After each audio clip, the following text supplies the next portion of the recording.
Hello అండి, శ్రోతలకు నమస్కారం. గంధర్వ యజ్ఞం నవల 4వ భాగానికి స్వాగతం అండి. చదువుతున్నది లక్ష్మి. అదే రోజు రాత్రి అమావాస్య రేయి. ఆ పైన ఉదయం నుంచి వానలేని మబ్బులు నగరం మీద అలాగే నిలిచి ఉన్నాయి. దట్టమైన చీకట్లను తరిమే ప్రయత్నం చేస్తున్నాయి. నగర వీధి దీపాలు అర్ధరాత్రి సరిగ్గా 12 గంటలు. ఎవరి గదుల్లో వాళ్ళు గాఢ నిద్రలో ఉండగా భవనమంతటా నిశ్శబ్దం రాజ్యం చేస్తోంది. అటువంటి ప్రశాంత సమయంలో గాఢ నిద్ర నుంచి ఉలికిపడి కళ్ళు తెరిచింది నందిని. గదిలో నీలిరంగు బెడ్ లైట్ వెలుగుతోంది.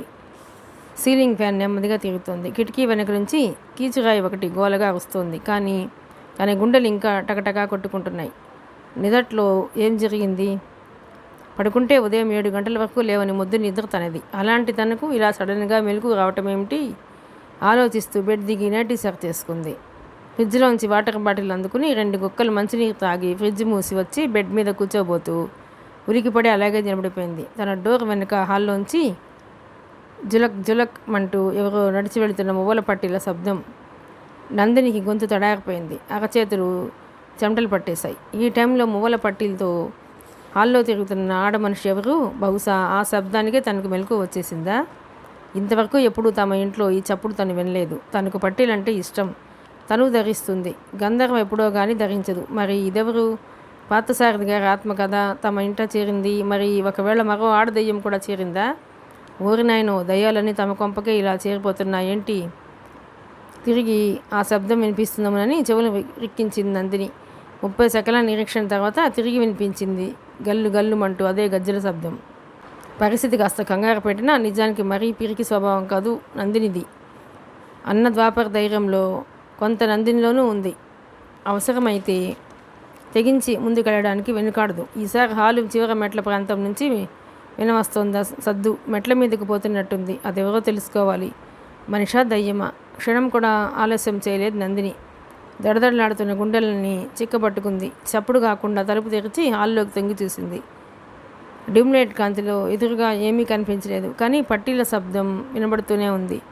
ధైర్యం చేసి హాల్లో అడుగుపెట్టింది. హాల్ అంతా కలిగి చూసింది. 10 సెకన్ల తర్వాత అస్పష్టమైన ఒక రూపాన్ని చూడగలిగింది నందిని. ఎవరో యువతి మెట్లెక్కి పైకి పోతోంది. అప్పటికి 10 మెట్ల పైన ఉంది ఆమె. ముఖం కానీ రూపం కానీ స్పష్టంగా తెలిసే అవకాశం లేదు. మసక వెలుగులో విరబోసిన నిడుపాటి కురుగులు, గాలికి ఎగురుతున్న పైట చెంగులు మాత్రమే గుర్తించగలిగింది నందిని. చూస్తుండగానే ఆ రూపం మెట్ల పైకి పోతూ అదృశ్యమైంది. కానీ పట్టీల శబ్దం వినిపిస్తూనే ఉంది. నందినికి నిజంగానే భయం వేసింది. అంతే, ఒక్క దూకులో పరిగెత్తి గంధర్వ గది ముందు నిలబడింది. గంధర్వ గంధర్వ అంటూ తలుపు చప్పుడు చేసింది. 6 నిమిషం తర్వాత చిన్నగా తలుపు తెరుచుకుంది. గంధర్వ నిద్రమత్తులో జోగుతున్న కళ్ళతో నందిని చూసింది. గాఢ నిద్రలోంచి లేచినట్టుంది. నందిని చూడగానే ఏదో జరిగిందని గ్రహించింది. గంధర్వకు నిద్రమత్తు ఎగిరిపోయి ముఖంలో ఆశ్చర్యం తొంగి చూసింది. ఏమైంది?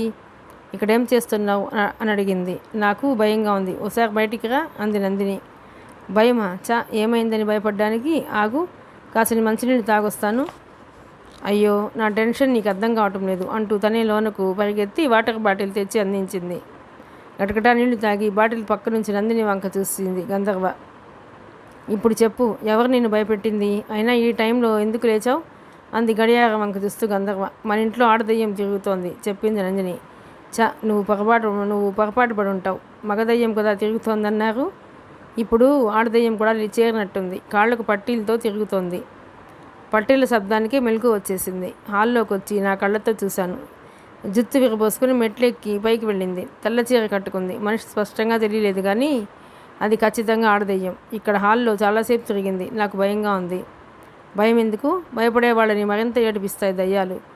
ఏది పట్టీల చప్పుడు ఇప్పుడు వినిపించడం లేదే? పైకి వెళ్ళిందని చెప్పాగా, చూద్దాం పద. వద్దంటున్నా వదలకుండా నందిని చేయి పట్టుకుని మేడ మీదకు తీసుకెళ్ళింది గంధర్వ. అంతా తిరిగి చూసి వచ్చారు. ఎటుపోయిందో కానీ దయ్యం మాత్రం వాళ్ళకి కనిపించలేదు. ఇక భయం లేదు, వెళ్ళి పడుకో, దయ్యం వెళ్ళిపోయింది అంది గంధర్వ కిందికి వచ్చాక. అమ్మో, ఒక్కదాన్ని పడుకోలేను, నీ దగ్గరే పడుకుంటాను అంటూ లోనికి వచ్చేసింది నందిని. ఆమె భయం చూసి నవ్వింది గంధర్వ. నీ తోపులు భరించలేని తల్లి అంటూ ఇద్దరి మధ్యన తలదిళ్ళు సర్దింది. మిగిలిన రాత్రి గంధర్వతో పాటు ఆమె పక్కన తాను నిశ్చింతగా నిద్రపోయింది నందిని. అదే రాత్రి తెల్లవారుజాము ఆదివారం అమావాస్య. సమయం 3 గంటలు దాటింది. అక్కడ కలికాల భైరవేశ్వర్ తను నిర్ణయించిన దుర్ముహూర్తంలో రవీంద్రకి ఇచ్చిన మాట నిలబెట్టుకోవడానికి శ్రీకారం చుడుతున్నాడు.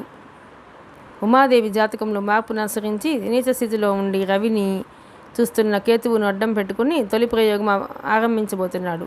తన విశాలమైన క్షుద్ర పూజా మందిరంలో బిజీగా ఉన్నాడు. 4 పక్కల ఇటుకలు పేర్చిన చిన్న హోమగుండం ముందు కూర్చుని ఏవేవో ద్రవ్యాలను అగ్నిలో వేస్తూ పెద్దగా మంత్రాలు చదువుతున్నాడు. నల్లటి దుస్తులు ధరించి ఉన్నాడు కలికాల భైరవేశ్వర్. ఆ ప్రక్కనే ఒక శిష్యుడు నేల మీద ముగ్గు వేస్తున్నాడు. విచిత్రమైన ముగ్గు. 2.5 అడుగుల వ్యాసంలో వృత్తాకారం ముగ్గు. అందులో అనేక కోణాలు, త్రిభుజాలు, చతురస్రాలు, సున్నాలు, ఇంకా విచిత్రమైన గీతలు కనిపిస్తున్నాయి. మరో శిష్యుడు 4 ప్రమిదల్ని నూనె పోసి వత్తి చేస్తూ సిద్ధం చేస్తున్నాడు. అవి సరికొత్త మట్టి ప్రమిదలు. ఇంకో శిష్యుడు పూజలకు అవసరమైన దినుసులు, వస్తువుల్ని సిద్ధం చేస్తున్నాడు. వాటిలో ఒక నల్ల కోడి పెట్టు కూడా ఉంది. నిమ్మకాయలు, రక్తావర్ణం పూలు కూడా ఉన్నాయి. 4వ శిష్యుడు ఎవరికి ఏం కావాలో అందిస్తూ వాడు బిజీగానే ఉన్నాడు. విద్యుత్ దీపాల కాంతిలో పట్టపగల్లా ఉంది ఆ ప్రాంతం. అలా ఒక పక్క శిష్యులంతా ఏర్పాట్లు పూర్తి చేస్తుండగానే భైరవేశ్వర్ హోమగుండం వద్ద ప్రయోగ తొలిదశ పూజలు ముగించి లేచి ఉతలికొచ్చాడు. ఏమిరా, అంతా సిద్ధమా? ఉరుములాంటి గొంతుతో శిష్యుల్ని అడిగాడు. 1 నిమిషం గురుగారు, అయిపోవచ్చింది అంటూ బదిలిచ్చాడు ప్రథమ శిష్యుడు. అప్పటికి ముగ్గు చివరి దశలో ఉంది. గురువుగారు, నాతో సందేహం అండి అంటూ అడిగాడు కాస్త అమాయకంగా ఉండే 4వ శిష్యుడు. అడగరా, ఏమిటా సందేహం? ఏం లేదు గురువుగారు, మంత్రం వేస్తే ఈ ముగ్గు కోరుకున్న చోటికి వెళ్ళిపోతుందా? ఆహా, చక్కగా వెళ్తుందిరా. ఈ ముగ్గు తొక్కిన వాళ్ళకి ఏమవుతుంది గురువుగారు? ఎవరైతే తెలిసి కానీ తెలియక కానీ ఈ ముగ్గును తొక్కుతారో వాళ్ళు 3వ రోజుకి మంచాన పడతారు. కాళ్ళు చేతులు చచ్చుబడి బలహీనమవుతాయి. క్రమంగా లేచి నడవలేరు. ఆకలి మందగించిపోతుంది. డాక్టర్లకి రోగం అంతు చిక్కదు. రోగం రోగంది, మందుల దారి మందులది అవుతుంది. ఏనుగు లాంటి మనిషి అయినా క్రమంగా పీనుగులా చిక్కిపోతాడు. అంటే వాళ్ళకి చావు తప్పదంటారా? 6 మాసాల లోపల తొక్కుడు తగిలిందన్న సంగతి కనిపెట్టి వెంటనే తగిన మంత్రగాడి చేత ప్రయోగానికి పరిహారం చేయించి శాంతి జరిపిస్తే బతుకుతారు. లేదంటే వారికి చావు తప్పదు. ఓపికగా బదులిచ్చాడు భైరవేశ్వర్. అంటే ఎంతమంది ముగ్గును తొక్కితే అందరి పరిస్థితి అంతేగా గురువుగారు?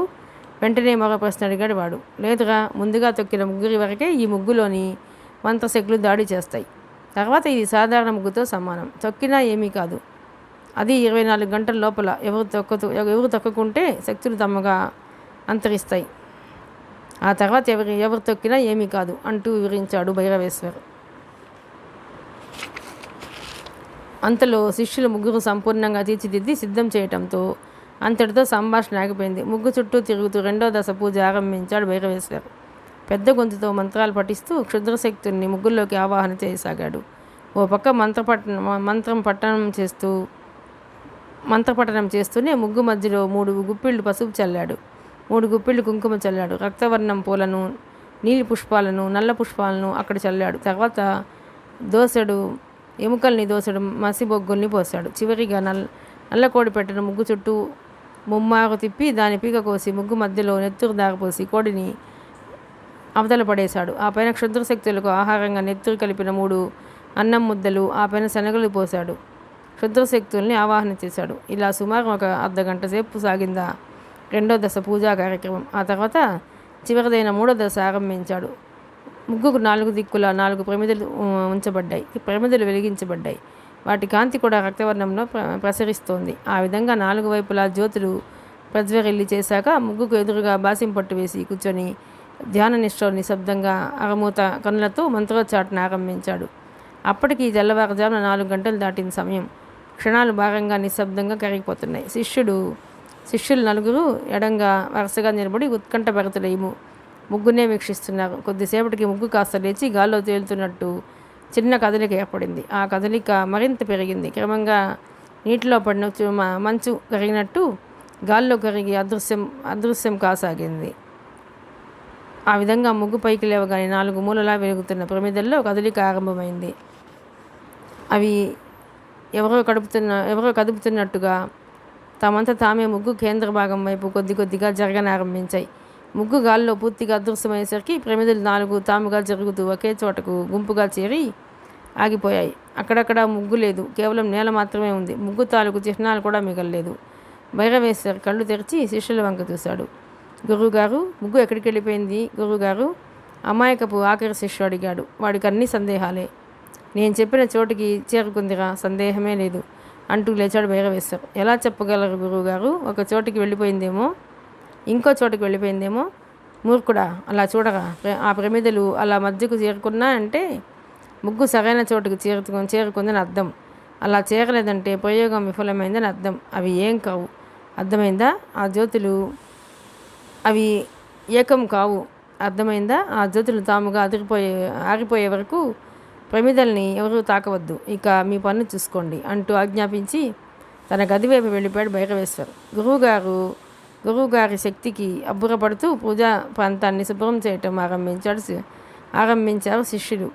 క్షుద్రశక్తుల్ని ఆవాహన చేసిన ముగ్గురు భైరవేశ్వర ఉమాదేవి ఇంటికి అంపకం చేయటం జరిగిపోయింది. తెల్లవారుజాము కాబట్టి ఆ ముగ్గును ఎవరెవరు తొక్కుతారో, ఎవరు ప్రమాదంలో పడతారో తెలియదు. కానీ భైరవేశ్వరకు ఆ క్షణంలో తెలియని మరో విషయం. తాను చేసిన ఈ తొలి ప్రయోగం ఎలాంటి విపరీతాలకు దారితీస్తుందో ఊహించలేదు. ఊహించి ఉంటే ఈ తప్పుని పొరపాటును కూడా చేసేవాడు కాదేమో. ఆ అమ్మాయి పేరు జ్యోతి.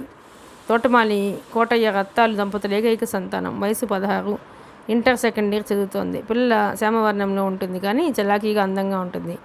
చదువులో బెస్ట్ స్టూడెంట్. ఈ అమ్మాయిని ఉమాదేవికి దత్తపుత్రిక అని చెప్పుకుంటారు సాటి పని వాళ్ళంతా. ఆ మాట నిజం కూడా. చాలా కాలంగా తమ ఇంటిని నమ్ముకొని బతుకుతున్న ఒకే కుటుంబం కోటయ్యది. ఆ అభిమానంతో జ్యోతిని చదువు మానిపించకుండా జ్యోతి చదువుకయ్యే ఖర్చంతా తనే ఇస్తూ చదివిస్తోంది ఉమాదేవి. జ్యోతి చాలా తెలివైన అమ్మాయి. ఒక పక్క చదువుకుంటూనే పనిపాటల్లో తల్లి రత్తాలకు సాయం చేస్తుంటుంది. తెల్లవారుజాము 4 గంటలకే లేచి 1 గంట చదువుకుంటుంది. 5 గంటల నుండి తల్లికి సాయం చేస్తుంది. 6 గంటలకే స్నానం చేసి చక్కగా తయారవుతుంది. తర్వాత ఉమాదేవి స్నానాధికాలు ముగించి మడిగట్టుకొని వచ్చే లోపల పూజ గది శుభ్రం చేసి దేవుడి విగ్రహాలను పూలతో అలంకరించి పూలకు అంతా సిద్ధం చేస్తుంది. ఆదివారం అయితే ఇంట్లో ఎవరికేం కావాలో అంతా తనే చూస్తుంది. అందుకే ఆ ఇంట్లో జ్యోతికున్న చెరువు స్వతంత్రం మరెవరికి లేదు. ఉమాదేవి పెద్దమ్మ అని, బాపన్ను అన్నయ్యని, నందిని అక్క అని వరుస కలిపి పిలుస్తుంటుంది. ఇప్పుడు గంధర్వుని ఏ వరుసని పిలవాలో అర్థం కాక ఆ పేరు పెట్టే పిలుస్తుంది. జ్యోతి హుషారైన అమ్మాయే కాదు, అల్లరి చేయటంలోనూ దిట్ట. అటువంటి జ్యోతి ఆ రోజు కూడా ఎప్పటిలాగే తెల్లవారుజాము 4 గంటలకే లేచి 1 గంట శ్రద్ధగా చదువుకుంది. 5 గంటలకు తల్లి రత్తాలు లేవగానే తను పుస్తకాలు మూసి బయటకు వచ్చింది. రత్తాలు గేటు తెరిచి చీపురు అందుకుని ఆ ప్రాంతాన్ని ఊడ్చటం ఆరంభించగానే తను ఓ చీపురు అందుకుంది. పోర్టికో ప్రాంతాన్ని శుభ్రం చేసే ఉద్దేశంతో అటు నడిచింది. రాత్రివేళ పోర్టికోలో వచ్చి డిమ్ లైట్ ఒకటి మాత్రం వెలుగుతూ ఉంటుంది. ముఖద్వారం పక్కనున్న స్విచ్ బోర్డులో స్విచ్లు వేయగానే పోర్టికో అటు ఇటు ఉన్న ట్యూబ్ లైట్లు 2 వెలిగి ఆ ప్రాంతం పట్టపగల్లా మారుతుంది. అలవాటు ప్రకారం జ్యోతి మసక వెలుగులో మెట్ల వైపు అడుగులేసింది. అంతలో ఎవరో ఆమెను పట్టి వెనక్కి లాగేశారు. అదిరిపడి చుట్టూ చూసింది జ్యోతి. ఆమె కంటికి ఎవరూ కనిపించలేదు. ఏమైంది తనకి? బుర్ర గోక్కుంది. ఏమీ అర్థం కాలేదు. తిరిగి ముందుకు పోబోయింది. మరోసారి ఎవరో ఆమెను ఆపేశారు. కాస్త బలంగా వెనక్కి నెట్టడంతో పక్కనున్న కారు మీద పడి తిరిగి చూసింది జ్యోతి. ఈసారి కూడా కంటికి ఎవరూ కనపడలేదు. గుమ్మం వైపు పోకుండా ఎవరు తన్ని వెనక్కి లాగుతున్నారు? పార్థసారథి గారు ఆత్మ తిరుగుతోందంటున్నారు. అది ఆత్మచేష్ట కాదు కదా. జ్యోతికి భయం వేసింది. తల్లి రత్తాలు వద్దకు పారిపోదామని కారు పైనుంచి లేచి రిటైర్గా నిలబడుతూ అప్పుడు చూసింది ఒక విచిత్రమైన దృశ్యాన్ని. సరిగ్గా గుమ్మానికి కారుకి మధ్య నేల మీద మసక వెలుగులో అస్పష్టంగా వృత్తాకారంలో ఓ ముగ్గు.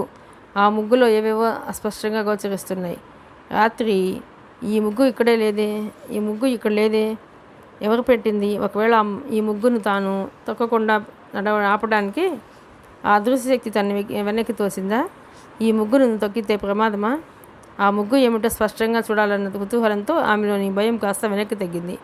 చీపురు అక్కడే పడేసి ముగ్గును తొక్కకుండా ఎడంగా చుట్టి గబగబా 3 మెట్లెక్కి ముఖద్వారం చేరుకుంది.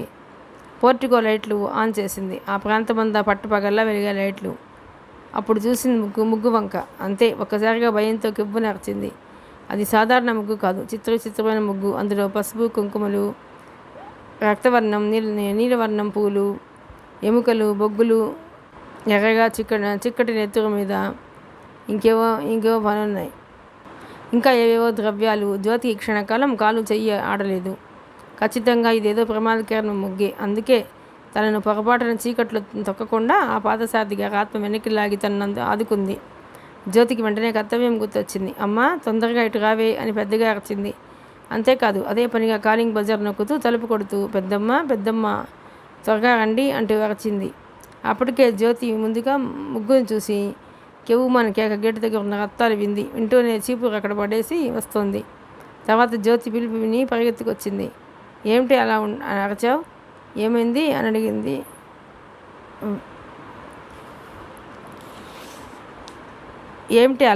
ఏమైంది అని అడిగింది వస్తూనే. కింద చూసుకుని రావే, ఆ ముగ్గు చూడు, దాన్ని తొక్కకు అని హెచ్చరించింది జ్యోతి. రత్తాలు ఆ ముగ్గును అప్పుడు చూస్తూనే భయంతో కొయ్యబారిపోయింది. నువ్వు కానీ తొక్కలేదు కదా అని అడిగింది భయంగా ముగ్గును పరిశీలిస్తూ. లేదమ్మా, కాస్త ఉంటే తొక్కేసేదాన్ని. సమయానికి ఆ పార్థసారథి గారి ఆత్మ వెనక్కి లాగి నన్ను కాపాడింది అంది జ్యోతి. ఇంతలో ఏమిటే పొద్దుటే గొడవ, ఏమైంది అంటూ తలుపు తెరుచుకొని బయటకు వచ్చింది ఉమాదేవి. వస్తూనే ఆమె దృష్టి వాకిట్లోని ముగ్గు మీద పడింది. ఆ ముగ్గును చూసి నిర్ఘాంతపోయింది. ముగ్గులోని ఎముకలు, బొగ్గు, నెత్తురు చూడగానే షాక్లో కళ్ళు మసుకుబారి తల గిర్రుని తిరిగినట్టయింది. తెలివి తప్పి అలాగే కూలబడిపోయింది. సమయానికి రత్తాలు, జ్యోతి ఇద్దరు చెరవ పక్క పట్టుకుని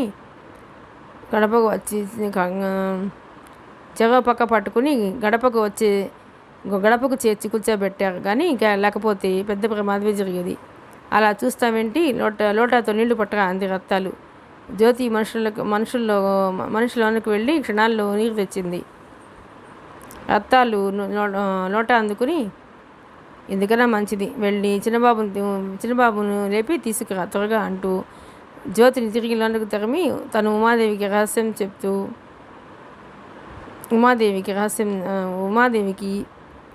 సపర్యలు చేస్తూ ముఖాన పట్టిన నీరు చిలకరించింది. ముఖాన చల్లటి నీరు చిలకరించింది. నెమ్మదిగా స్పృహలోకి వస్తూ కళ్ళు తెరిచింది ఉమాదేవి. బయట చెంగుతో ముఖం తుడుచుకుంటూ లేచి భయంగా ముగ్గు వంక చూసింది. ఆ ముగ్గు అరిష్టం. ఎవరిక్కడ పూజ చేసింది? కనబడుతున్న గొంతుతో అడిగింది. తెలీదమ్మా. గేటుకు వేసిన తాళం వేసినట్టే ఉంది. అంత ఎత్తు గోడ దూకి ఏదోలోనికి వచ్చి ఈ పని చేశాడో అర్థం కావటం లేదు. జ్యోతి పిలిచే వరకు నాకు తెలీదు అంటూ జరిగింది వివరించింది రత్తాలు. ఈ లోపల హడావుడిగా షర్టు వేసుకుని జ్యోతి వెంట బయటకు వచ్చాడు బాబా. అటు అవుట్ హౌస్లో నుంచి తోటమాలి కోటయ్య కూడా వచ్చాడు. ముగ్గును చూసి ఇద్దరు నిశ్చేష్లయ్యారు. పచ్చగా ఉన్న మన కుటుంబాన్ని చూసి ఓర్వలేక ఎవరో మంత్రవాది ఈ పని చేసిపోయాడుగా నాయన, ఏమవుతుందో, ఏ ఘోరం చూడాల్సి వస్తుందని భయంగా ఉందిరా అంది. కొడుకును చూసి చిన్నగా దుఃఖిస్తూ. ఊరుకో మమ్మీ, ఏమీ కాదు, మనల్ని భయపెట్టాలని ఎవడో ఈ పని చేసి ఉంటాడు. అసలు వాడు లోనికి ఎలా వచ్చాడు? రాత్రి కానీ గేటు తాళం వేయటం మర్చిపోయారా అని అడిగాడు ద్వాపర్. అలాంటిదేమీ లేదు చిన్నబాబు, నేనే రాత్రి గేటు మూసి తాళం వేశాను అన్నాడు కోటయ్య. అవునన్నయ్య, అమ్మ నేనుండగానే గేటు తాళం తీసింది అంది జ్యోతి. సరే, ఇంకా ఈ చెత్త ఇక్కడెందుకు? మీకు భయమైతే నేను ముగ్గును తుడిచేస్తాను, ఎత్తి అవతల పారేయండి అన్నాడు ద్వాపర్. వద్దురా, ఆగు అని అరుస్తూనే ఉంది ఉమాదేవి. ద్వాపర్ లెక్క చేయకుండా మెట్లు దిగాడు. క్షణమాగితే కాళ్ళతో ముగ్గు తుడిచేసేవాడే. అంతలో ఎవరో అతడు చేయి పట్టుకుని బలంగా వెనక్కి లాగేశారు. తిరిగి చూస్తే జ్యోతి. మూర్ఖుడా, ఆగరా, ఆ ముగ్గు తొక్కిన వాళ్ళు 6 మాసాల్లో చేస్తారు అని అరిచింది జ్యోతి. అదిరిపోయాడు ద్వాపర్. అది కూడా కాదు, అది జ్యోతి గొంతులా లేదు, బొంగురుగా విచిత్రంగా ఉంది. కళ్ళు విశాలం చేసి పెద్దగా ఆవలిస్తూ వెనక్కి ముందుకి గణాచారిలా ఊగిపోనారంభించింది. కంగారుగా వెనక్కి వచ్చాడు ద్వాపర్. అయ్యో నా కూతురా, ఏమైంది నీకు అంటూ జ్యోతిని ఒడిసి పట్టుకుంది రత్తాలు. దాహం, నాకు పసుపు నీళ్ళు కావాలి, ధూపం వేయండి, జరిగింది చెప్తాను ఊగిపోతూనే అరిచింది జ్యోతి. ఇంకా చూస్తావేంటే, లోనికెళ్ళి పసుపు నీళ్ళు పట్టరా, బిడ్డను నేను పట్టుకుంటాను అంటూ జ్యోతిని పట్టుకోబోయాడు కోటయ్య. ఒక్క తోపు తోసింది జ్యోతి. చిన్నపిల్ల, ఆమె చేతికి అంత బలం ఎలా వచ్చిందో తెలియలేదు. ఎగిరి వెనక్కి పడ్డాడు కోటయ్య. ఉమాదేవి పేరు మీదుగా జరిగిన ప్రయోగం ఇది, ఏమిటి చెప్తావే? ఉమాదేవి పేరు మీదుగా జరిగిన ప్రయోగం ఇది, ఏమిటి చూస్తావే? నువ్వే వెళ్ళి పసుపు నీళ్ళు, అక్షింతలు పట్టుకురా ఉమాదేవిని ఉరిమి చూస్తూ అరచింది జ్యోతి. వెంటనే కంగారుగా లోనికి పరిగెత్తింది ఉమాదేవి. లోపల హాల్లోనూ కిచెన్లోనూ లైట్లు ఆన్ చేసింది. ఈ లోపల జ్యోతిని ఆపటం రక్తాల వల్ల కావటం లేదు, బలంగా ఊగిపోతోంది. ద్వాపర్కి ఏమీ అర్థం కాక చూస్తున్నాడు. గతంలో ఇలాంటి అనుభవం అతనికి లేదు. చిన్నబాబు, మన ఇంట్లో తిరుగుతున్న పార్థసారథి గారి ఆత్మ జ్యోతిని ఆవహించినట్టుంది అంటూ రత్తాలకు సాయంగా తను జ్యోతిని బలంగా పట్టుకున్నాడు. కోటయ్య మాటలు నిజమే కావచ్చనిపించింది ద్వాపర్కి. అయినా తమ మేలు కోరే ఈ ఆత్మ ఇక్కడికి ఎవడో వచ్చి క్షుద్ర పూజలు ముగ్గులు పెడుతుంటే ఎలా ఊరుకుంది? నల్లత్రాజు వస్తేనే ముంగిసలా పోరాడి చంపిపోయింది. ఇప్పుడెందుకు ఊరుకుంది? ఏం జరిగింది అసలు? తమ కాంపౌండ్లోకి వచ్చి ఇదంతా చేసిపోయిన మంత్రవాది ఎవడు? ఆలోచనతో ఉక్కిరిపిక్కిరవుతూ జ్యోతి వంక చూశాడు ద్వాపర్. ఎవరు నువ్వు? పార్థసారథివేనా? జ్యోతిని నిశ్చితంగా చూస్తూ అడిగాడు. సమాధానంగా వికటంగా నవ్వింది జ్యోతి. నువ్వెవరో చెప్పాలి, గద్దించాడు ద్వాపర్. ఎవరా? నేనెవరని అడుగుతున్నావా? నేనెవరో నీకు తెలీదు? కళ్ళెరదేసి హుంకరించింది జ్యోతి. నువ్వు చెప్పంది ఎలా తెలుస్తుంది? ఏం చెప్తే నీకు అర్థమవుతుందిరా? సమయం వస్తుంది, నీకు తెలుస్తుంది. ఇప్పటికీ నువ్వెలా ఊహించుకుంటే అలాగే పలుకుతాను. ఊహలు కాదు, నిజాలు తెలియాలి. నువ్వెవరి ఆత్మవు? మా ఇంటికే ఎందుకు వచ్చావు? జ్యోతి పెద్దగా మూలుగుతూ మౌనం వహించింది. కోటయ్య, రత్తాలు దంపతులు ఇద్దరు పట్టుకున్న జ్యోతిని ఆపలేకపోతున్నారు. వాళ్ళని విసిరి కొట్టేంత బలంగా ఊగిపోతోంది. కానీ ద్వాపర ప్రశ్నలకి బదులు చెప్పలేదు. ఇంతలో ఉమాదేవి హడావుడిగా బయటకు రావడంతో తన ప్రశ్నల్ని ఆపేశాడు ద్వాపర్. వస్తువుని గుప్పెడు అగరవత్తుల్ని వెలిగించి తెచ్చింది ఉమాదేవి.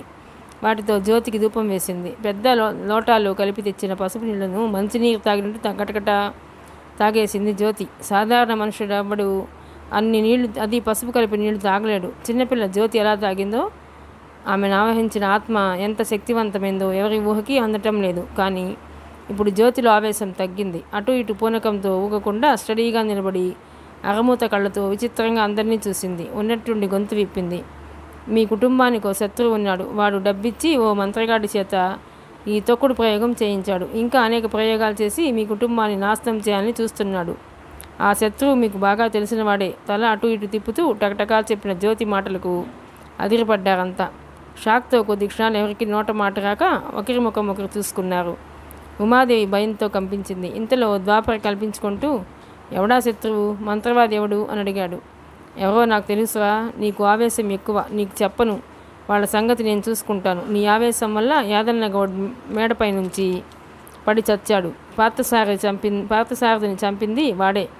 నీ శత్రువే మరో శత్రువుతో చేయి కలిపి 5గురిని చంపడానికి యాదన్న గౌడ్ని నియమించాడు. ఆ రెండో శత్రువుని నేను వదలలేదు. వాడు ప్రస్తుతం పిచ్చెక్కి విచాస్పత్రిలో ఉన్నాడు. వదలా. మీకు హాని తలపెట్టిన ఎవరిని నేను వదలా అంది జ్యోతిని ఆవహించిన ఆత్మ. ఆ రెండో శత్రువు ఎవరు? అది కూడా చెప్పవా? అడిగాడు ద్వాపర్. చెప్పనురా, వివరాలు అడగ మాకు. పోనీ ఆ మంత్రవాది లోనికి ఎలా వచ్చాడు, ఎలా పూజలు చేశాడు, అదైనా చెప్తావా? ఇక్కడికి ఎవరూ రాలేదు. జ్యోతిని ఆవహించిన ప్రేతాత్మ ద్వాపర్ల మధ్య సాగుతున్న సంభాషణను సంభ్రమాశ్చర్యాలతో వింటున్నారంతా. ఎవరూ లోనికి రాకపోతే ఈ ముగ్గు ఇక్కడికి ఎలా వచ్చింది? ఉత్కంఠ భరతులై జ్యోతిని చూస్తున్నారు. ఎవరూ రాకుండా ఈ ముగ్గు ఇక్కడికి ఎలా వచ్చింది? తన సందేహాన్ని వెంటనే అడిగాడు ద్వాపర్. వచ్చిందిరా.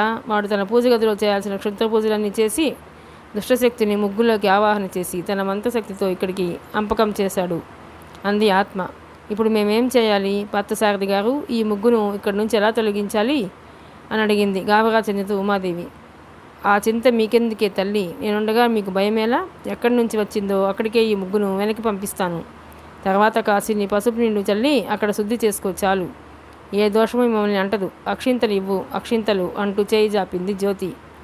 వెంటనే అక్షింతలు ఉంచిన పెళ్ళరాన్ని ముందుకు చాపింది ఉమాదేవి. 5 గుప్పిళ్ళ బియ్యాన్ని కొద్దిగా నీరు పసుపు చేర్చి అక్షింతలు తయారు చేసి తెచ్చి ఉంచింది ఉమాదేవి. ఆ పళ్ళెరాన్ని విసురుగా లాక్కుంది జ్యోతి. అంతవరకు తను పట్టుకుని ఆపుతున్న కోటయ్య, రత్తాలు ఇద్దరిని విసురుగా చెరో పక్కకు తోసేసింది. మెట్లు తానుగా దిగి ముగ్గు ముందుకెళ్ళి నిలబడుతూ చిటికెడు అక్షింతలు నోట్లో వేసుకుని నమిలింది. ముగ్గును తదేకంగా చూస్తూ ఏవో మంత్రాలు చదివి రౌద్రంగా ముగ్గు వంక చూస్తూ నమిలిన అక్షంతలను ముగ్గుల్లోకి తుప్పింది. ఆమె ఏం చేస్తుందో అర్థం కాక అంతా చేష్టలు దక్కి చూస్తున్నారు. అర్థం కాని భాషలో ఏవో మంత్రాలు చదువుతూ పళ్ళెరాన్ని చేత్తో పట్టుకుని అలాగే చిన్నపిల్లలు గెంతుతున్నట్టు ముగ్గు చుట్టూ తిరగటం ఆరంభించింది. అలా ప్రదక్షిణంగా 3 సార్లు ఆ ప్రదక్షిణంగా చుట్టూ వచ్చి తూర్పు ముఖంగా నిలబడి ముగ్గు వంక చూసింది. కోపంతో ఆమె ముఖం తీక్షణంగా ప్రకాశిస్తోంది. చివరిగా పో, ఎక్కడి నుంచి వచ్చావో అక్కడికి పో అని ఆజ్ఞాపిస్తూ గుప్పెడు అక్షింతల్ని ముగ్గులోకి విసిరింది. అంతే, ముగ్గులో పడగానే నిప్పులో పడిన ఉప్పురాళ్ళల అక్షింతలు చిటపటా ప్రేలి నిప్పురవ్వలు ఎగసాయి. విచిత్రంగా నేల మీద ముగ్గు, అందులోనూ ద్రవ్యాలతో సహా నీటి మీది తామురాకుల అడుగు ఎత్తున గాల్లోకి లేచింది. కనురెప్పలార్పటం మర్చిపోయి విభ్రాంతులై ఆ దృశ్యాన్ని చూస్తున్నారు నలుగురు. అంతలో ముందులాగే అరుస్తూ రెండో మారు గుప్పెడు అక్షింతలు చల్లింది జ్యోతి. మరో అడుగు పైకి లేచి గాల్లో కరిగిపోతున్నట్టు కదలసాగింది ముగ్గు.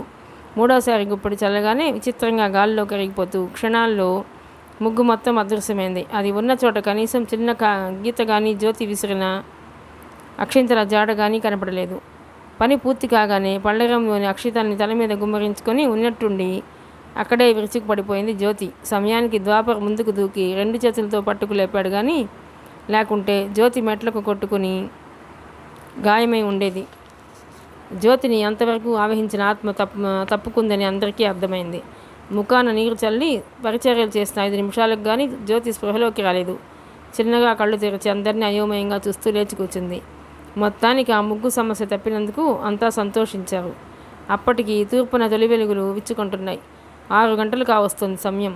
లోన గంధర్వ నందినీలు ఎంత మొద్దు నిద్రపోతున్నారో కానీ బయట ఇంత గొడవ జరుగుతున్నా వాళ్ళకేమీ తెలియదు. ఒక్కరూ లేచి బయటకు రాలేదు. రవీంద్ర భవంతి. సమయం ఉదయం 6 గంటలు.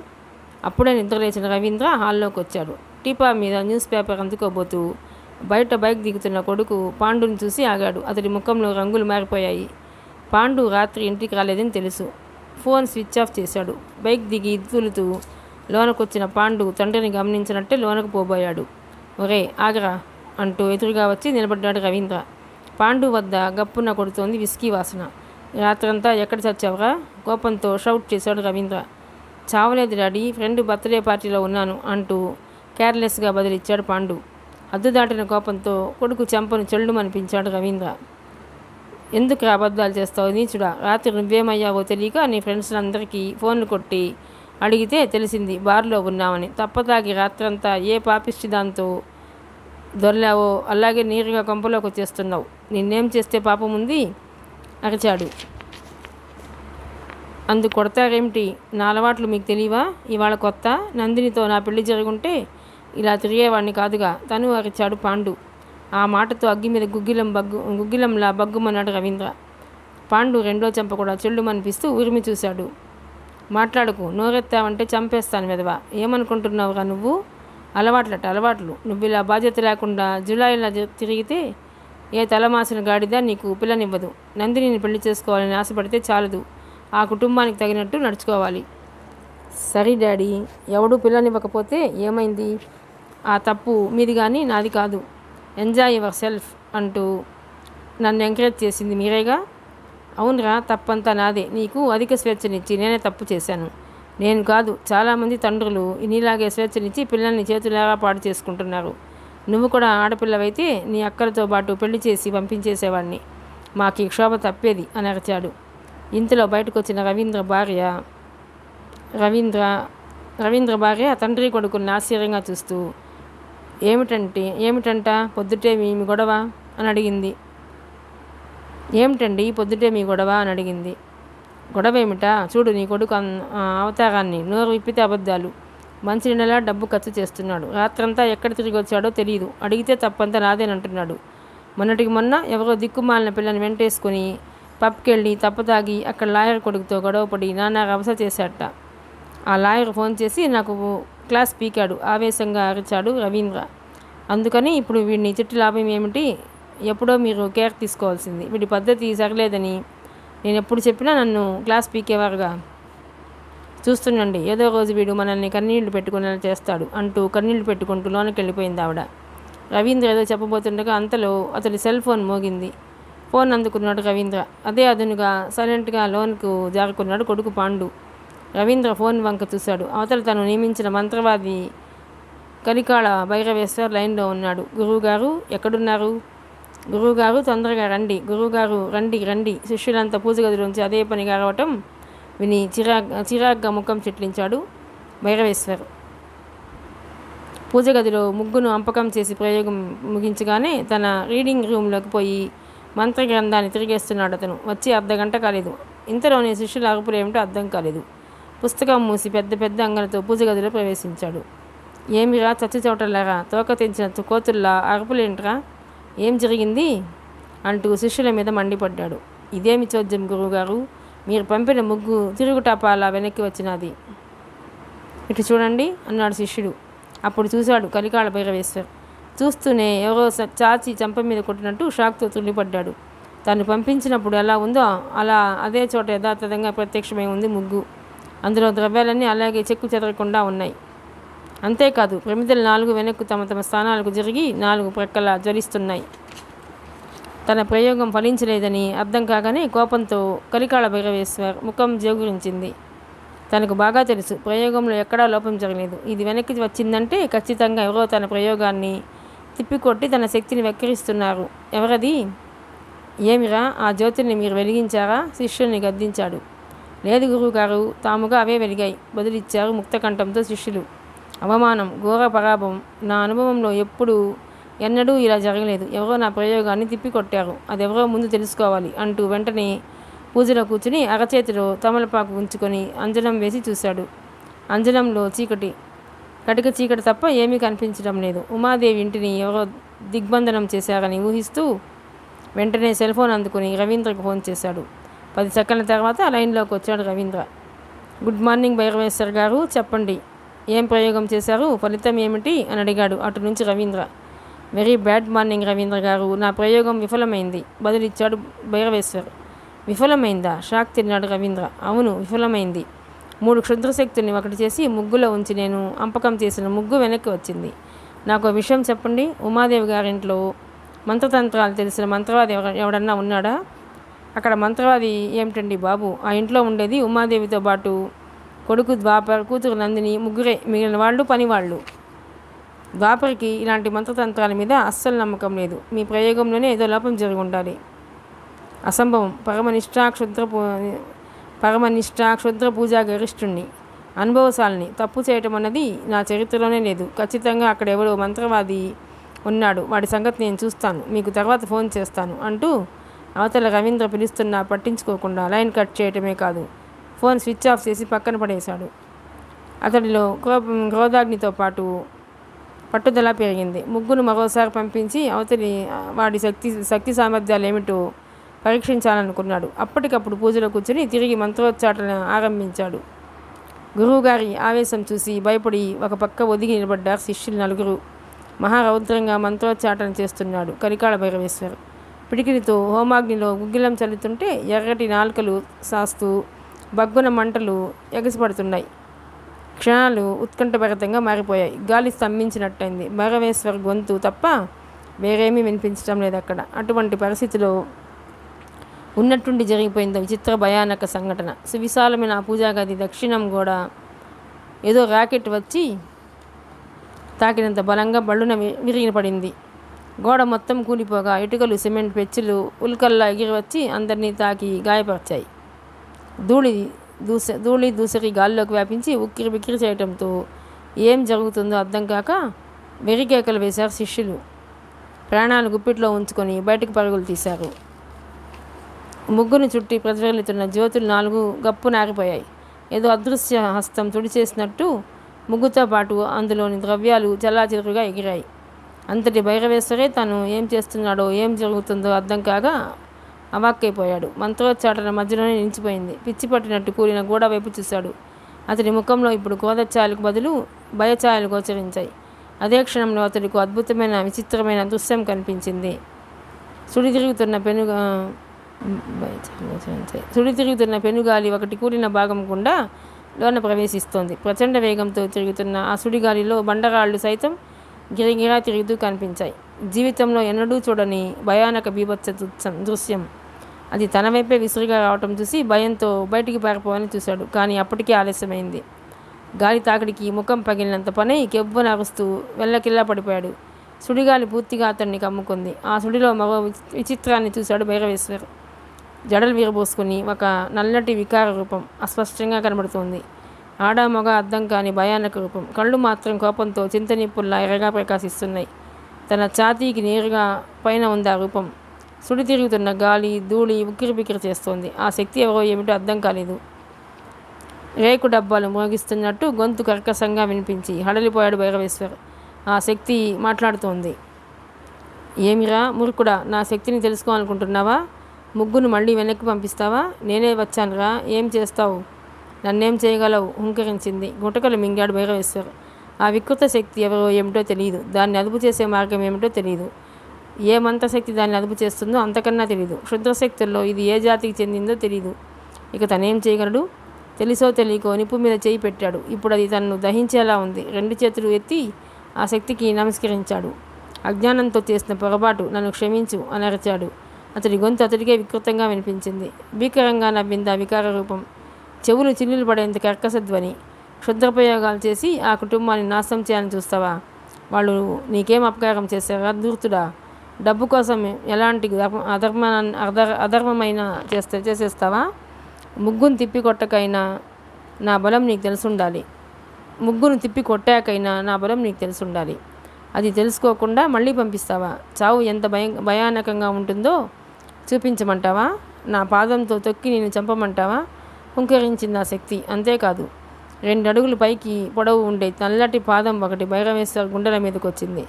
దాని పిక్కల రోమాలు మేకుల్లా ఉన్నాయి. గోళ్ళు పులిగోళ్లలా ఉన్నాయి.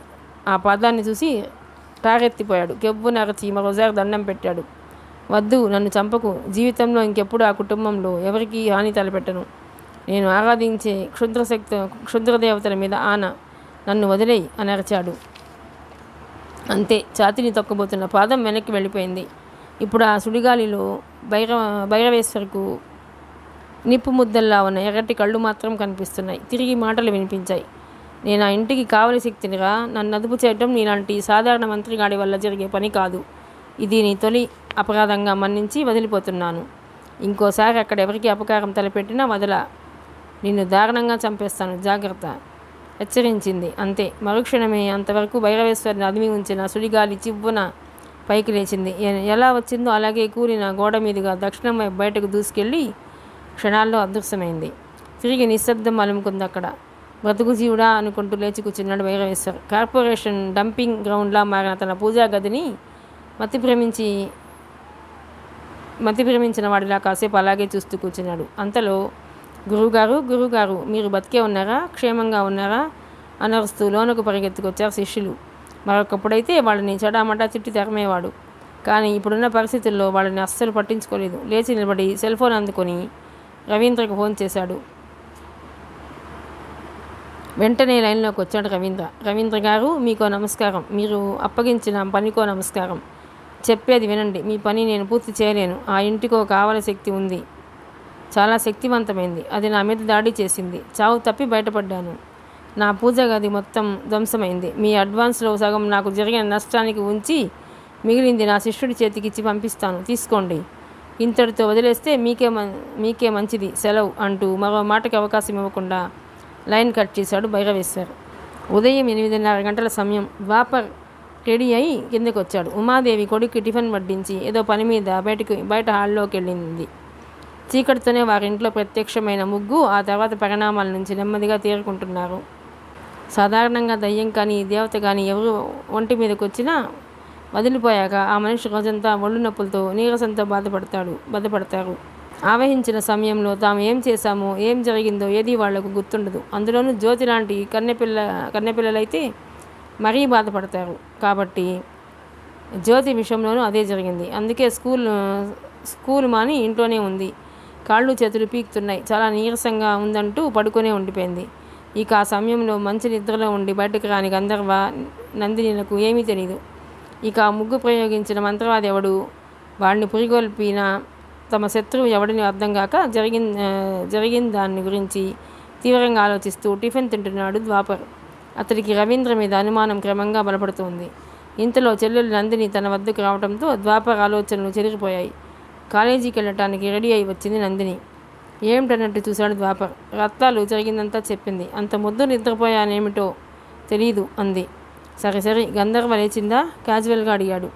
తెలీదు, లేచి స్నానానికి వెళ్ళినట్టుంది. తన గదిలోంచి నీళ్ల చప్పుడు అవుతోంది.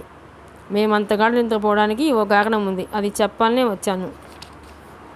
ఏమిటా విశేషం? టిఫిన్ ముగించి చేయి వాష్ చేసుకుంటూ అడిగాడు. మన ఇంట్లో ఇంకో దయ్యం తిరుగుతోంది.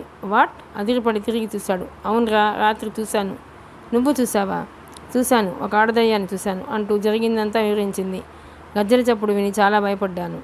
అయినా అదెవరో చూడాలని తలుపు తీసి బయటకు వచ్చాను. తెల్ల చీర కట్టుకుని జుత్తు విరబోసుకుని మసక చీకట్లో గజ్జల చప్పుడుతో ఓ అమ్మాయి మేడ మీదకు మెట్లెక్కటం కళ్ళారా చూశాను. ఆకారం తప్ప ముఖం తెలియలేదు. ఇన్ని రోజులు పార్థసారథి గారి ఆత్మ మన మధ్య ఉందనుకుంటున్నాం. ఇప్పుడు ఈ ఆడదయ్యం ఎవరో అర్థం కాలేదు. గాజు బొమ్మల మెట్ల మీద నడిచి వెళ్ళటం స్పష్టంగా చూశాను. భయం వేసింది. ఒక్కదాన్ని ఉండలేక వెళ్ళి గంధర్వం లేపాను. ఇద్దరం మెట్లెక్కి అంతా వెదిగినా తిరిగి ఆ దయ్యం కనబడలేదు. మిగిలిన రాత్రి గంధర్వ గదిలోనే పడుకున్నాను. అందుకే మేము ఉదయమే లేవలేకపోయాం. నందిని మాటలకు విభ్రాంతి చెందాడు ద్వాపర్. నమ్మలేకపోతున్నాడు. 3 రోజుల క్రితం కోటయ్య చెప్పాడు. అర్ధరాత్రప్పుడు తోటలోంచి గజ్జల చప్పుడు వినబడుతోందని. ఏదో అతను పొరపాటున విన్నాడనుకున్నాడు. కానీ ఇప్పుడు నందిని మాటలు ఆ విషయాన్ని బలపరుస్తున్నాయి. చూస్తుంటే ఉండే కొద్దీ తమ ఇల్లు దయ్యాల కొంపగా మారబోతోందా? ఆ రోజు మేడ మీద వర్షంలో ఉయ్యాల మీద జడలు బురబోసుకొని ఓ వికృతమైన రూపాన్ని చూశాడు. అదెవరు? ఏమీ అర్థం కావటం లేదు ద్వాపర్కి. తన సందేహాల్ని బయటపెడితే నందిని భయపడుతుందని చిన్నగా నవ్వాడు. సరే సరే, ఒకటి కాకపోతే 4 ఆత్మలు చేరని. అవి మనకు అపకారం చేయనంత వరకు భయపడాల్సిన పని లేదు. నీకు కాలేజీకి టైం అవుతున్నట్టుంది, బయలుదేరు అన్నాడు. అన్నా చెల్లెళ్ళిద్దరూ డైనింగ్ రూమ్ నుంచి బయటకు వస్తుండగా సరిగ్గా అప్పుడు వినిపించిందో భయంకర ఆర్తనాదం. అది తమ తల్లి ఉమాదేవి గొంతు. ఆ ఆర్తనాదం వింటూనే భయంతో అదిరిపడ్డాడు. ఏం జరిగిందో అర్థం కాక క్షణంలో ఇద్దరూ హాల్లోకి దూసుకొచ్చారు. ఎదురుగా మెట్లపైన దృశ్యం చూడగానే తమ కళ్ళను నమ్మలేక అలాగే నిలబడిపోయారు. ఒక అద్భుతం, పరమాద్భుతం. జీవితంలో ఎవరూ ఎప్పుడూ ఎక్కడా చూడని ఒక అద్భుత దృశ్యాన్ని ఆ అన్నా చెల్లెళ్ళిద్దరూ చూస్తున్నారు. అక్కడ మేడ మీదకు ఏ పని మీద వెళ్ళిందో కానీ ఉమాదేవి కిందికి వస్తుండగా బాల్కనీ నానుకొనున్న మొదటి మెట్టు మీద కాలు జారి తూలిపోయింది. ఊహించని పరిణామంతో బ్యాలెన్స్ తప్పి మెట్లు రైలింగ్ మీదుగా కింద హాల్లోకి పడబోతూ భయంతో ఆర్తనాదం చేసింది ఆవిడ. ఆ క్షణమే గుండె ఆగిపోయిందనుకుంది. అంతలో ఎవరో చట్టును తన ఎడం చేతిని బలంగా పట్టుకొని ఆపడంతో గాల్లో వేలాడుతూ ఉండిపోయింది.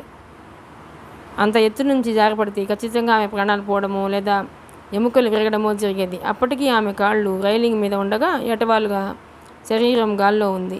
తనను ఏ దేవుడు రక్షిస్తున్నాడో అర్థం కాక తలదిప్పి చూసిన ఉమాదేవి కంటికి అక్కడెవరూ కనిపించలేదు. కానీ చేతిని బలంగా పట్టిన స్పర్శ తెలుస్తోంది. దాంతో విస్తుపాడుతూ అవాక్కైపోయింది. భయం స్థానంలో ఆశ్చర్యం చోటు చేసుకుంది. ఇంతలో హాల్లోకి వచ్చిన ద్వాపర్, నందినీలు కూడా ఆ దృశ్యం చూసి సంభ్రమాశ్చర్యాలకు లోనయ్యారు. ద్వాపర్ 10 నిమిషాల కాలంలోనే ఆశ్చర్యం నుంచి తేరుకొని మెట్లపైకి వేగంగా పరిగెత్తాడు. అంతలో ఉమాదేవిని పడిపోకుండా చేయందించి ఆపిన అదృశ్య శక్తి ఏదో ఆమెను జాగ్రత్తగా బాల్కనీలోకి లాగి నిలబెట్టి చేయి వదిలేసింది. మెట్ల వెంట ద్వాపర్ పైకి వెళ్ళేసరికి నిలబడే శక్తి కూడా లేక అలాగే మెట్ల మీద కూలబడింది. భయం వల్ల కలిగిన షాక్ నుంచి ఇంకా కోలుకోలేదామె. మమ్మీ, నీకేం కాలేదు కదా అంటూ చేయందుకుని పక్కన కూర్చున్నాడు ద్వాపర్. చిన్నగా చేసింది ఉమాదేవి. ఇంతలో నందిని కూడా మెట్లెక్కి పైకి వచ్చింది. నాకేం కాలేదు నాయన, క్షణం ఆలస్యమైతే ప్రాణాలు పోయిండేవి. సమయానికి ఆ పార్థసారథి గారి ఆత్మ నన్ను కాపాడబట్టి బతికిపోయాను. నా టైం బాగున్నట్టు లేదు. అప్పుడు చూస్తే పూలకుండి ప్రమాదం నుంచి కాపాడారు, ఇప్పుడు ఈ గండం నుంచి కాపాడారు. ఆ మహానుభావుడి ఆత్మకు ఏమిచ్చినా రుణం తీర్చుకోలేం అంటూ కళ్ళు తుడుచుకుంది. అవును మమ్మీ, నీ మాట నిజమే. ఈరోజు పెద్ద గండం తప్పింది నీకు. నిజంగా ఆత్మను ఎంత పొగిడినా తక్కువే. మనకింత ఉపకారాలు చేస్తుంది. కానీ జ్యోతిని ఆవహించినప్పుడు కూడా ఎంత అడిగినా తన వివరాలు చెప్పలేదు, ఏం కావాలో చెప్పలేదు. అదే బాధగా ఉంది అన్నాడు ద్వాపర్. బాధ దేనికిరా? నీకు ఇంకా సందేహమేనా? ఆ ఆత్మ పార్థసారథి గారే. అలాంటి ఆత్మలు దైవంతో సమానం. మేలు చేయటమే కానీ ప్రతిఫలం ఆశించరు. తను మన ఇంటికి రావటం మన అదృష్టం అంటూ కళ్ళు తుడుచుకుంది ఉమాదేవి. కానీ మమ్మీ, పార్థసారథి గారి ఆత్మ ఒకటే కాదు ఇప్పుడు అంటూ నందినిని రాత్రి తను చూసిన ఆడదయ్యం గురించి, ఆ అనుభవం గురించి చెప్పబోయింది. అంతలో ద్వాపర్ కళ్ళతోనే సైగ చేసి ఆమె ప్రయత్నాన్ని ఆపేశాడు. ఇప్పుడున్న పరిస్థితిలో ఇంకో ఆడ ఆత్మ చేరిందని తెలిస్తే ఉమాదేవి కంగారు పడే అవకాశం ఉంది. అందుకే ఆపేశాడు. ఉమాదేవి మాత్రం ఏం చెప్పబోతున్నావు అని అడిగింది కూతుర్ని. ఏం లేదు మమ్మీ అంటూ తప్పించుకుంది నందిని. ఇంతలో గంధర్వ పరుగు పరుగున మెట్లెక్కి అక్కడికి చేరుకుంది. అప్పుడే స్నానం చేసి వస్తున్నట్టుంది. మంచులో తడిసి అరవిచ్చిన గులాబీలా మెరిసిపోతుంది. ఆంటీ, ఏమైంది మీకు? అంత పెద్దగా అరిచారు అని అడిగింది ఆందోళన చెందుతూ. మరిదే దొంగలు పడిన 6 మాసాలకు కుక్కలు పెరగటం అంటే. ఇంత ఆలస్యంగా వచ్చి పరామర్శించేది అంది నందిని పరిహాసంగా. అంతే, ఒక్కసారిగా నవ్వులు విరిశాయి అక్కడ. గంధర్వ ఉడుక్కుంటూ, అంటే ఏమిటే? స్నానం చేస్తున్నాను, అలాగే వచ్చేయాలంటావా అంది. అయ్య బాబోయ్, అలాంటి పని చేయకే బాబు, మేమంతా మూర్చిపోతాం అంది నందిని. మరోసారి నవ్వేశారు ద్వాపర ఉమాదేవిలు. దాంతో గంధర్వకు ఒళ్ళు మండింది. అవునవును, రాత్రి ఇంకోసారి ఈ ఆడదయ్యం కనిపిస్తే నిజంగానే నువ్వు మూర్చిపోయేదానివి. నన్నంటావే అంటూ నందినికి చురక వేసింది. టక్కున నవ్వు మాయమైంది నందిని ముఖంలో. ద్వాపర వంక చూసింది. ద్వాపర కూడా ఉలికిపడ్డాడు. ఏ విషయం తల్లికి తెలియకూడదని నందినిని వారించాడో ఆ విషయం ఆవిడకు తెలిసిపోయింది. ఊహించినట్టే ఉమాదేవి విస్తుపోయి గంధర్వ వంక చూసింది. ఆడదయ్యం ఏమిటి? రాత్రి ఏం జరిగింది అని అడిగింది అనుమానంగా. ఆంటీ, అర్ధరాత్రి గజ్జల చప్పుడు విని బయటకు వచ్చిన నందిని తెల్ల చీరలో జుట్టు విరబోసుకున్న ఆడదయ్యం ఒకటి మెట్లెక్కడం చూసి భయపడి నా తలుపు కొట్టింది. ఇద్దరం అంతటా తిరిగి చూసినా మళ్ళీ అది కంట పడలేదు. భయంతో మిగిలిన రాత్రి నా గద్దనే పడుకుంది నందిని అంటూ అసలు విషయం చెప్పేసింది గంధర్వ. ఉమాదేవి నందిని వంక చూసింది. అవునన్నట్టు తల ఊపింది నందిని. ఏరా, నీకు ఈ సంగతి తెలుసా? ఆందోళన చెందుతూ ద్వాపర్ని అడిగింది. తెలుసు మమ్మీ, నందిని చెప్పింది. నువ్విలా కంగారు పడతావని నీకు చెప్పకుండా నందినిని వారించాను అన్నాడు ద్వాపర్. అంటే 1కి 2 ఆత్మలయ్యాయా? ఏమిట్రా ఇది? కాంతి సీకుల్లా ఒక్కో ఆత్మ మన కొంపకొచ్చేస్తున్నాయి. ఏమవుతుందో ఏమిటో అనుకుంటూ గంధర్వ చేయి అందుకుని లేచి ఆమె భుజం మీద చేయి వేసి నిలబడింది.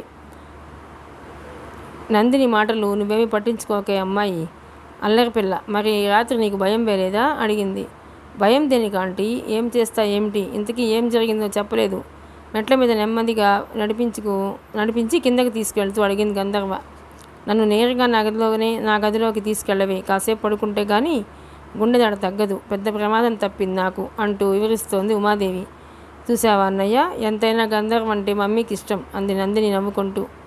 తాము మెట్లు దిగటం ఆరంభించారు. మరో వారం రోజులు ప్రశాంతంగా గడిచిపోయి అప్పటికి గంధర్వ గెస్టుగా ఇంటికి వచ్చి 4 రోజులు కావస్తుంది. ఈ లోపల తీర్థయాత్రలకు వెళ్ళిన ఆమె తల్లిదండ్రులు సొంత ఊరైన నల్గొండకు తిరిగి వచ్చారో లేదో తెలియదు. ట్రాన్స్ఫర్ అయి నాగ్పూర్ వెళ్ళిన ఆమె అన్నావదన్ను ఇంతలో వచ్చే అవకాశం లేదు. అలాగని గంధర్వం ఎప్పుడు వెళ్ళిపోతుందనే ఆలోచన ఎవరికీ లేదు.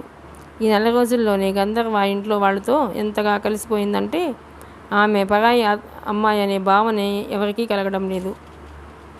గంధర్వను చూసినప్పటి నుంచి ఆ అమ్మాయిని తన కోడలు చేసుకోవాలనే ఆలోచన ఉమాదేవి మనసులో ఉంది.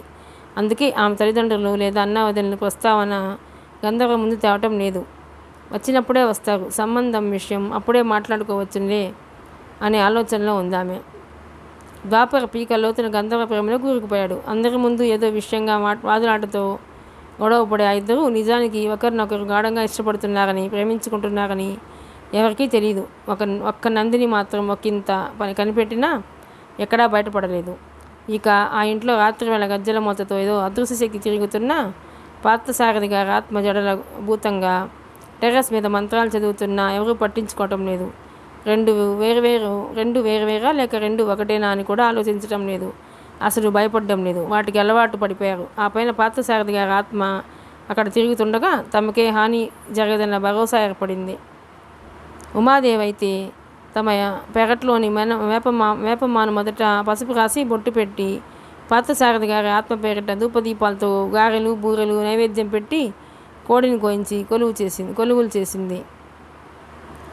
తమ ఇంట్లో చేరిన ఆత్మలు ఎవరివి, ఎందుకు చేరాయి, ఏం ఆశించి తిష్ట వేశాయనే వివరాలు తెలుసుకోవాలనే కుతూహలం ద్వాపరలో ఉంది. ఎవరైనా మంత్రవేత్తను కలవాలని, లేదా కనీసం తన మిత్రుడు చారుదత్ చెప్పిన ఆ ప్రొఫెసర్ ఎవరో ఆయనైనా ఓసారి కలిసి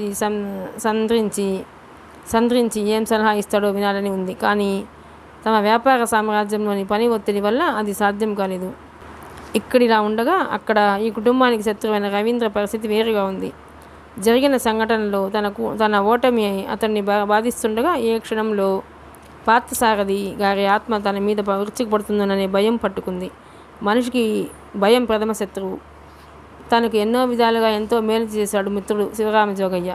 కేవలం ద్వాపర్ తన ఉద్యోగం నుంచి తొలగించాడని ఆ కుటుంబం మీద పగబూనటం ఎంతవరకు న్యాయం? ఏమైంది?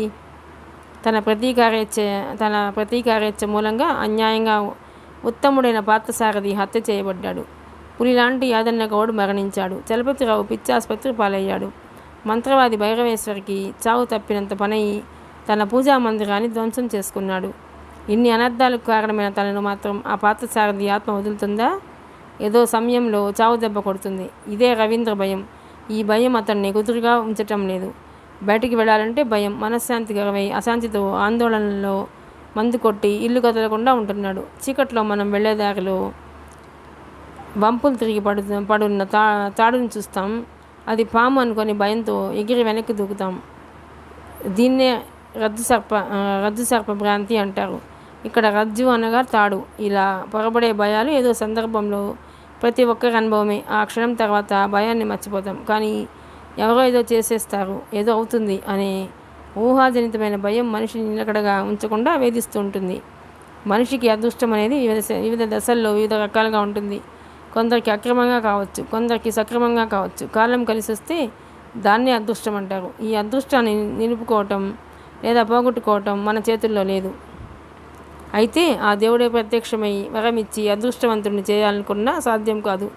ఎందుకంటే విధి రాతను ఎవరూ తప్పించలేరు. ఒకసారి బిక్కారులైన 10 మంది యువకులు గుంపుగా అడవిదారిన నడిచిపోతున్నారు. వాళ్ళంతా కురూపులు, బతకడానికి అష్టకష్టాలు పడుతున్న వాళ్ళు, బలహీనులు, పని కోసం పొరుగు రాజ్యానికి వలసపోతున్నారు. వాళ్ళల్లో అవిటివాడైన సగం పిచ్చివాడు ఉన్నాడు.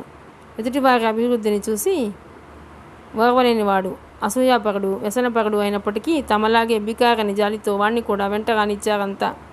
అలా బికారులంతా అడవి దారిన పడి నడిచిపోతుండగా చీకటి పడింది. రాత్రికి వాళ్ళంతా ఓ మైదానంలో మజిలీ చేశారు. ఎండుకట్టెలు చేర్చి నెగడు మండించారు. ఆ అర్ధరాత్రి వరకు దేవుడి మీద పాటలు పాడి ఆనందించారు. తర్వాత తమ దురదృష్టానికి బాధపడుతూ, దేవుడా, మమ్మల్ని ఎందుకు ఇలా పుట్టించావు అని అరుస్తూ బోరుగా విలపించనారంభించారు.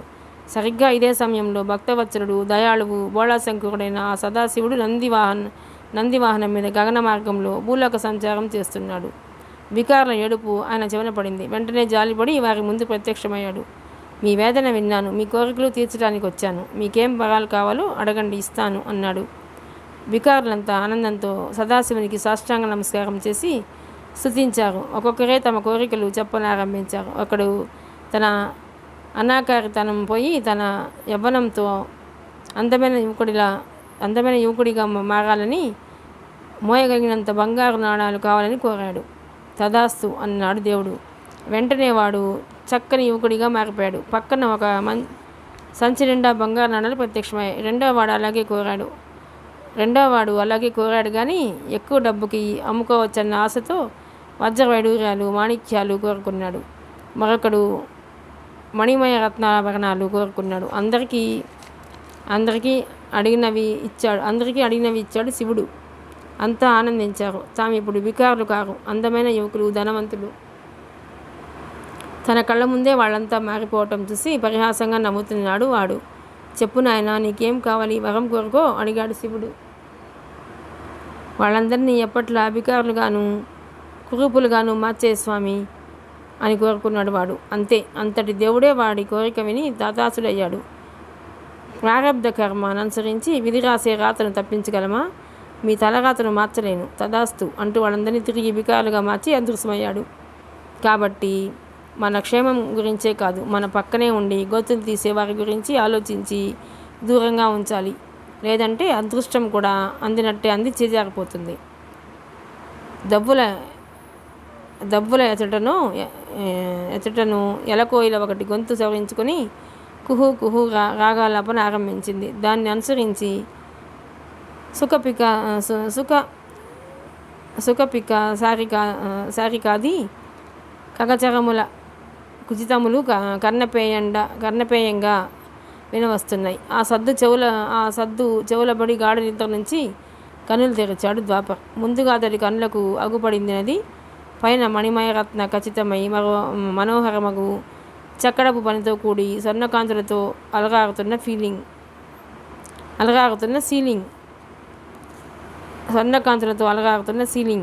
క్షణకాలం తాను ఎక్కడున్నాడో అర్థం కాలేదు. మనసులో సుగంధ పరిమళభరితంగా వీస్తోంది చల్లని గాలి. వెన్నెలను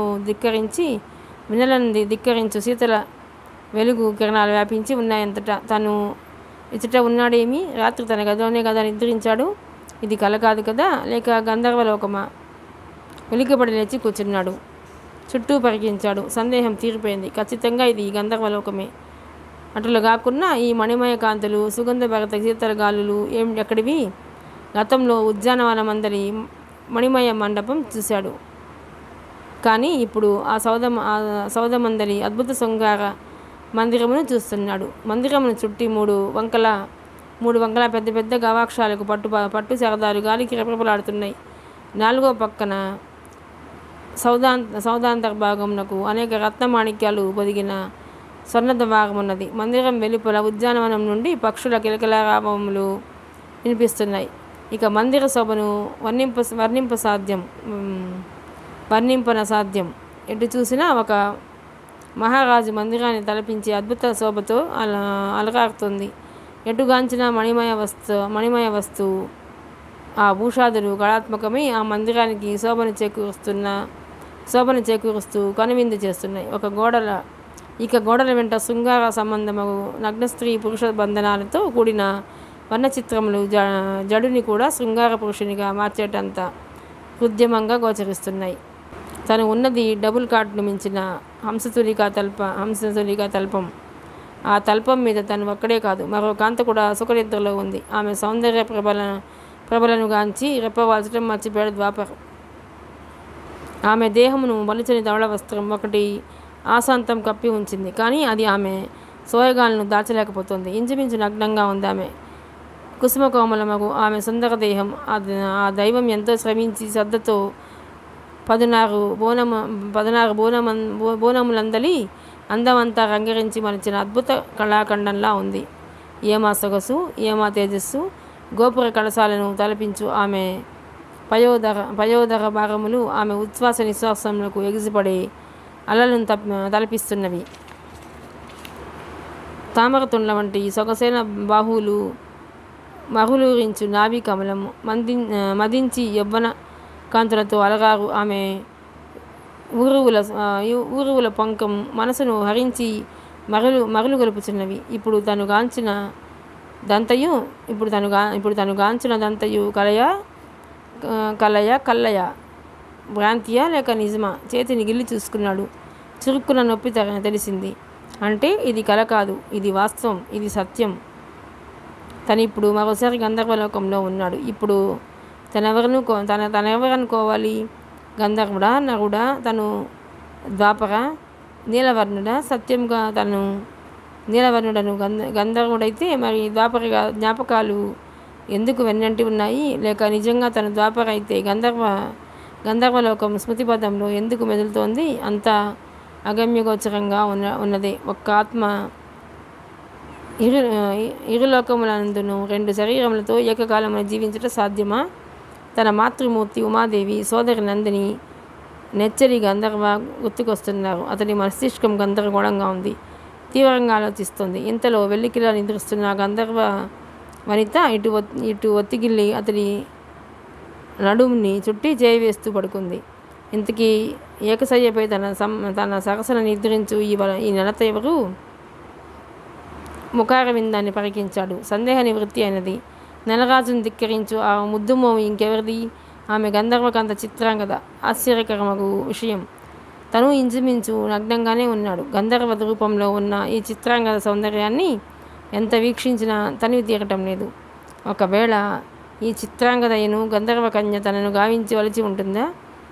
అందుకే తను ప్రేమిస్తున్న గంధర్వ రూప లావణ్యాలను ధరించి తనను రాసక్రీడలకు దించి కోరిక తీర్చుకుంటోందా? ఇలాంటి సంఘటనలు గతంలో జరిగినట్టుగా కొన్ని గాథలు తను విన్నాడు. యక్ష, గంధర్వ, కిన్నెర, కింపురుష విద్యాధరులను 5 ఉపదేవ జాతులున్నాయి. వారు కాముకులని, వారికి అసాధ్యమంటూ ఏదీ ఉండదని ఎవరో చెప్పగా విన్నాడు. వీరిలో గంధర్వులు గానప్రియులు, సుగంధ ప్రియులు, యక్షులు కూడా గానప్రియులు మరియు భోజన ప్రియులు. ఇక కిన్నెరలు కామకేళి విలాసములందు సిద్ధహస్తులు. అమిత శృంగార ప్రియులు, కింపురుష జాతివారు సౌమ్యులు, హాస్య చతురోక్తులందరూ, ఆటపాటలందరూ నిష్ణాతులు మరియు విద్యాధరులున్నారు. వీరు సకల విద్వాంసులందరూ అగ్రగాములు. అయితే ఈ ఐదు ఉపదేవ జాతులందు ముఖ్యంగా ఈ జాతుల దేవకన్యలు విశేష కామకేళి విలాసప్రియులట. నగులైనా సరే తమకు నచ్చిన మెచ్చిన అందగాడిని మాయోపాయంతో తీసుకెళ్ళి మొహార్తి తీర్చుకుంటారట. ఈ చిత్రాంగద కూడా తనను గాంచి మోహించి గంధర్వ రూపం ధరించి మోజు తీర్చుకుంటున్నదా లేక నిజంగానే చిత్రాంగద ఏమీ తెలియకున్నది. అసలు తమ ఇంటిలో చేరిన ఆత్మలు రెండు ఎవరిదో తెలియక అలలాడుతుండగా మధ్యలో ఈ చిత్రాంగద మాయ ఏమిటో అర్థం కావటం లేదు. ఇలా ఓ పక్క ద్వాపర ఆలోచనలో కూరుకుపోయి ఉండగానే ఎప్పుడు లేచిందో కానీ చిత్రాంగద అతడి వెనక చేరింది. రెండు కాళ్ళను చాపి అతడి నడుముకి బంధం వేసింది. వీపు భాగాన్ని గాఢంగా అత్తుకుపోతూ భుజం మీద తలాంచి గోముగా జుత్తు నిమిరింది. నీలవర్ణ చెవిలో గుసగుసలాడింది. అన్నాడు. లేచితివా ప్రియ? నన్నేల నిదురలేపవైతివి గునిసింది చిన్నగా. ఆమె దేహస్పర్శ ద్వాపర మనసును గిలిగింతలు పెట్టి తనువును పులకింపజేసింది. అంగాంగ స్పర్శ ఆనందజోలికలో తెలుస్తుండగా అతడి ఆలోచనలన్నీ చెల్లాచెదిరై మగులు గుబులు పుట్టించాయి.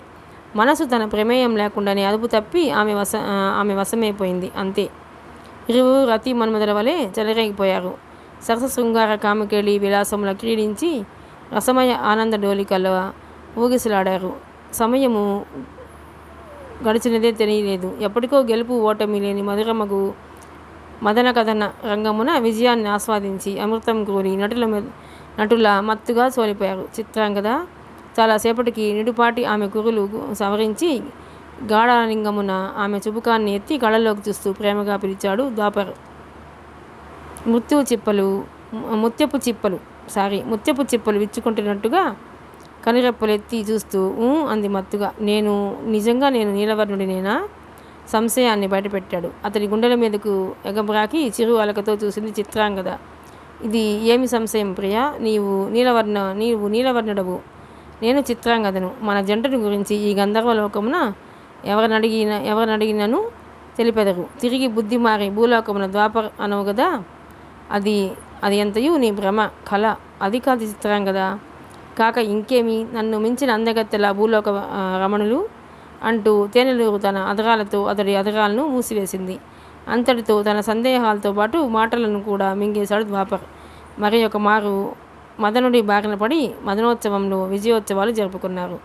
పిమ్మట నానావిధ సుగంధ పుష్పభరితమై ఎప్పునొక పన్నీట కొలనయందు జలగములాడి సేదతీరి పట్టు పీతాంబరములు ధరించారు. పంచెకట్టి భుజాన ఉత్తరీయంతో సకలాభరణ భూషితుడు కాగానే తను ఒక రాజకుమారుడిలా ఉన్నాడు. చిత్రాంగద రాకుమారిలా ఉంది. చివరిగా పుష్పమాలాంకృతులై చేయి కలుపుకొని బయలుదేరారు. తనను గంధర్వలోకం తిప్పి చూపిస్తుందని భావించాడు ద్వాపర్. కానీ చిత్రాంగద అతన్ని సకల శోభాయమానంగా ప్రకాశిస్తున్న ఒక నాట్య మండపానికి తీసుకెళ్ళింది. అచట పరిచి ఉన్న తివాసి మీద వాయులీనం, మృదంగం, వేణువు, వీణ మొదలగు వివిధ వాద్య పరికరాలు వృత్తాకారంలో ఉంచబడి కనిపించాయి. ఆ సౌధం మొత్తంలో తామిద్దరే కనిపిస్తున్నారు. ఇచట పరిచారికలు లేరు. పగలు లేదు, రాత్రి లేదు, సమయం అసలే లేదు. ఈ వాద్య పరికరాలు ఎవరు వాయిస్తారు, ఎవరు నాట్యం చేస్తారు? ఆలోచిస్తున్న ద్వాపర్ చేతిని పట్టి తీసుకెళ్ళి రత్నఖచిత సింహాసనం వంటి ఒక ఉన్నతాసనం మీద కూర్చున్న చేసింది చిత్రాంగద. మధుర ఫలాలు, తీపి పదార్థాలు ఉన్న ఒక బంగారు పళ్ళెరంతో కూడిన మేజాను అతడికి అందుబాటులోకి లాగి ఒక ఫలాన్ని చేతికి అందించింది. పిమ్మట 3 సార్లు చప్పట్లు చెరచింది. మరుక్షణమే తన యవ్వనంతో మదవతులైన కొందరు గంధర్వ కాంతులు కిలకిలా నవ్వులతో ఆ మందిరంలో ప్రవేశించారు. వారంతా తివాసి మీద సుఖాసీనులై తలొక వాద్య పరికరాన్ని అందుకొని సవరించారు. ఇద్దరు నెలతలు మధురంగా పాడుతుండగా వాద్యఘోష ఆరంభమై నాట్యగాన వినోదాలకు తెరలేచింది. పాదాలకు గజ్జెలు కట్టుకొని చెంగున దూకిన చిత్రాంగద పాటకు వాద్యఘోషకు అనుగుణంగా అద్భుతంగా నర్తించడం ఆరంభించింది. ఫలాలను అరగిస్తూ తన్మయుడి నాట్యాన్ని వీక్షింపసాగాడు ద్వాపర్. పాట తర్వాత పాట, అన్నీ శృంగార రసానుభూతి కలిగించే పాటలు నాట్యంలే. సమయం తెలియలేదు. అంతలో డమక్ డమక్ డమక్, డుబుక్ డుబుక్ డుబుక్, డమ్ డమ్ డమ్ డమరుకు నాదం. వివిధ లయ రీతుల్లో డమరుకు శబ్దం కర్ణపేయంగా వినవస్తోంది. నాట్యగానాదులను మించి గాలిలో తిరుగుతూ వస్తున్న ఆ శబ్దం ఎక్కడిది? ఎవరి డమరుకనాదం? చెవులు రెక్కించి వింటున్నాడు. ఈ గంధర్వలోకమునకు పైన దబ్బులనే శివదేవుని కైలాసలోకమున్నదా? ప్రమదగణములు కీర్తింప తన్మయమంది నందీశ్వరుడు మృదంగం వాయించగా నారద తుంబరులు భక్తితో శివలీల గాన మనరింప శివశరణులు లయించి చిందులేయ ఆ నటరాజు డమరుకం వాయిస్తూ ఆనంద తాండవం చేయటం లేదు కదా? పరిపరి విధాలు ఆలోచిస్తున్నాడు ద్వాపర్. ఏకదాటిగా వినవస్తూనే ఉంది డమరుకనాదం. ఆ నాదం ముందు గంధర్వకాంతుల నాట్యగానాదులు మరుగవుతున్నాయి. కానీ ఆమె లయించి నాట్యం చేయడంతో పిలిచే అవకాశం లేకుండా ఉంది. ఆమె కాలి మువ్వల సద్దు డమరుకనాదంలో కలిసిపోతోంది. తన్మయంతో ద్వాపర కనులు అరమడుపులయ్యాయి. అలా ఎంత సమయం గడిచిందో తెలీదు. క్రమంగా నాట్యగానాల సందడి సన్నగిలనారంభించింది. గంధర్వకాంతల కరకంకణ ధ్వనులు కాలి మువ్వల సద్దు వినరావటం లేదు. డమరుకనాదం ఒక్కటే వినవస్తోంది. ఏమైనది? అతివలంతా ఎట్టుపోయారు? కన్నులు తెరిచి చూడాలని ప్రయత్నించాడు. సాధ్యం కాలేదు సరికదా. శరీరం తూలి ముందుకు పడుతున్నట్టు తోచింది. ఒకంత ఉలికి పడుతూ కనులు బలవంతంగా విచ్చి చూశాడు. అంతే. ఆశ్చర్య సంభ్రమాలతో కొన్ని క్షణాలు అచేతనుడైపోయాడు. ఇంతవరకు తనను అలరించిన చిత్రాంగద లేదు. మణిమయ రత్న ఖచ్చితమై యప్ప స్వర్ణకాంతుని సౌధమూ లేదు. రాత్రి ఎక్కడ పడుకున్నాడో అదే గదిలో అదే తన బెడ్ మీద పడుకున్నాడు. బెడ్ లైట్ వెలుగుతోంది. సీలింగ్ ఫ్యాన్ తిరుగుతోంది. గదిలో మసక వెలుగు నిండుకొనుంది. జరిగింది కలనుకోవాలా నిజమనుకోవాలా? గంధర్వలోకం నుండి జారి తన బెడ్ మీద పడ్డాడా?